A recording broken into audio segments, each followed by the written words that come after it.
Ryan. I'm a shamanic witch in Melbourne, Victoria. I'm going to talk to you about forgiveness. Real forgiveness is about a relationship between two people. Real forgiveness is the act that we take which continues to build or strengthen relationships. So it's bridge building. So the transaction, in fact, of forgiveness allows restoration to happen.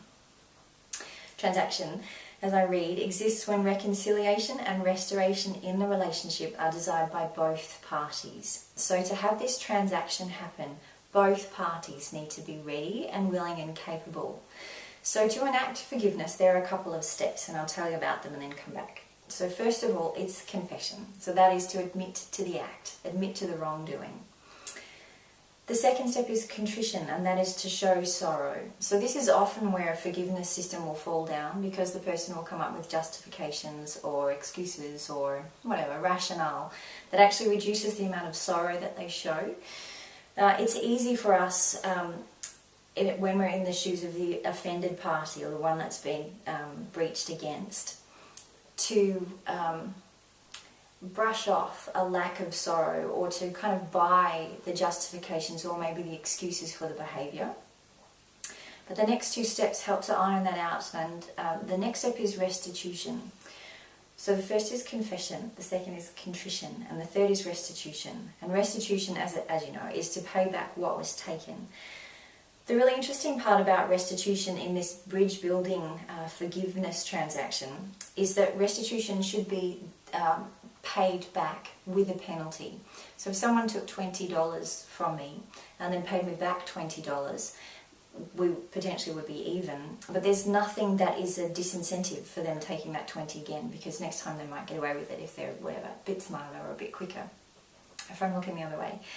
So restitution includes paying back what was taken plus a penalty. The penalty works as a disincentive so that the act of breach, in this case the act of stealing, actually cost the person who was doing the stealing. And then the last is repentance, so to show solid determination not to reoffend. Sometimes it's difficult to stand in the position of the one who's being asked to forgive, because it can be uncomfortable, and we can prefer to pretend it didn't happen, or sweep it under the carpet, or not go through the shame of listening to someone come up with their reasons or their rationale.